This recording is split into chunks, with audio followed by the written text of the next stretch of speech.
Let's start at the beginning, man. The origin of Carrington, the origin of CJ. Like, you know what I'm saying? Coming up here in this city, man. Like, just coming up, being a young dude again, man. You know what I'm saying? The generation up under me. So, like, you know what I'm saying? When you reflect on your childhood, like, talk to me a little bit about like what it was like for CJ growing up. Like, what's some things that really stand out to you being a youngster in the city, and just kind of like, you know, some pivotal stuff that really made a mark on who you are today? Growing up in the city was amazing. Like, I don't know about y'all, but growing up in Akron when we was kids, it was lit. Yeah. Like, I did everything a kid was supposed to do. Like everything. Like, I'm sitting here reminiscing right now. Like, but I had a great childhood, and it just like I had the best of both worlds too. Like, being like raised on the west side of Akron, but like going to school out in Copley. So like I seen both sides.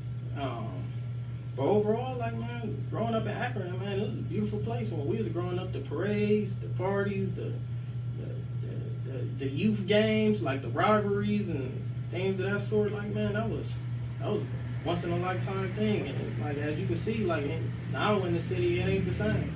Man, you said something as we was getting started. You said that you are a chameleon. You know what I'm saying? You was talking about you being able to blend in different places. No matter where you are, you able to you know, blend in.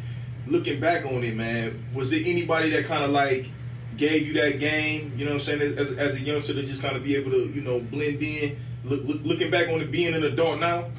Not really. Yeah. Like, I feel like I'm the first of my kind for real to come from my section, or like my upbringing. Like, I'm the first one to graduate college out of my family. I'm like one of I think my dad was a scholarship athlete, but I'm one of the first scholarship athletes out of my family.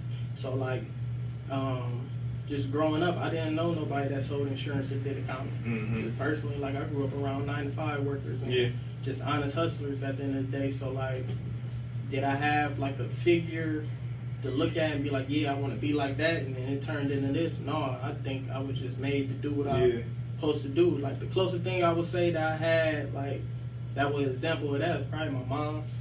Cause like, you know how your moms put on that white voice when she talking to certain people. Yeah, she put on that Amazon voice when she communicate with people. Like, you just look at her and be like, man, you not like that. You don't like that. You ain't like that for real. My granddad called it your other voice. Yeah, your other voice. So like, that was probably the closest thing I done had to that. But like, no, I'm the first one of my lineage to go ahead and take this route. So man, that's an interesting story, because that's kind of my story too, right? Like, I always ask people, you know, who was like their earliest inspirations, just like creators and entrepreneurs, and the majority of the people had somebody close to them, you know what I'm saying, who kind of like sprinkled some game in.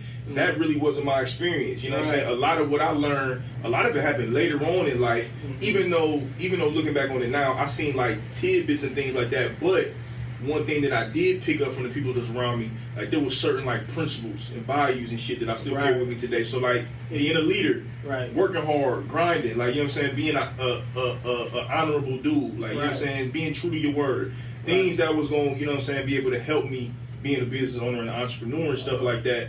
But as far as the things that I'm doing, like, you know, creatively now, like creating content and doing things like that, that was a complete afterthought. That wasn't no, you know, none of that. I didn't get exposed to any of that as a kid, you know what I'm saying? So it's kind of dope to even hear you saying some of the same shit. Yeah. So like, when you put it like that, then I could kind of switch it up and say I learned everything in the house. Like, I really ain't have to search for. Break that down. What you mean? Your upbringing. At the end of the day, like, I learned everything I went through in life. I learned it in the house. I didn't have to go to the streets. I didn't have to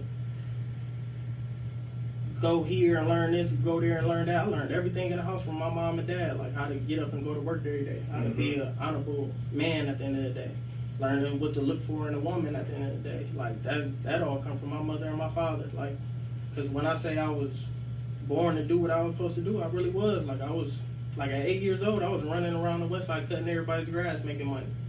By like 11 or 12, my mom had me going to the bank and making deposits of the money that I was making. Right. So like, that was, she didn't know what she was doing. She might have. I don't know. We gotta ask her. Bring her on the show. But like, develop that in me early. Like by like high school, while I was at my AAU games, I was hiring some of my friends and one of my uncles to go cut grass for me.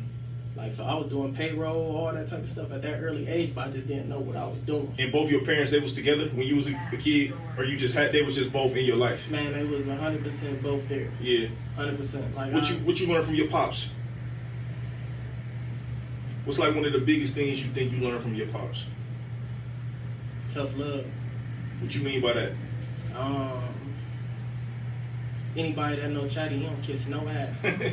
Anybody that know my pops, he don't. You know, when I say he don't kiss no ass, he don't. Like, so like, tough love. He was, I ain't gonna say he was hard on me like he was, like Michael Jackson's pops or nothing like that. But like he kept me on my toes. Like when everybody was praising me, he was telling me what I could get better at to even get to that next level. He was always that person. Like, are you? Like, I'ma humble you. Like, not in a negative way, but like he go check you real quick. You think you hot shit right now. You go, no, let's tone that down. Like, be level. There's many kids like you that's doing this. Like, what's gonna separate you from them? So like, and then at that, hard work. Like, growing up, my dad was a laborer. He just graduated. I mean, not graduated, but he just retired last year. 30 years in the labor union. So like.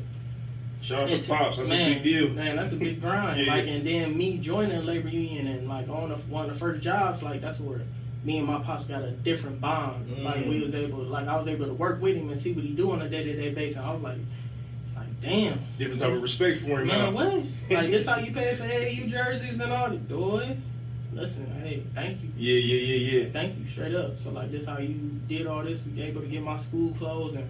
Like hearing the stories from some of the people he used to be working with, like I learned that he used to be on the job site and then he'd bring his grill out on certain days and sell dinners. While he would work in construction, he'd sell dinners to all the construction workers.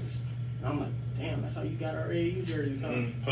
Hustling. Yeah. Like an honest hustler. So like, yeah, I learned a lot from my pops. He is a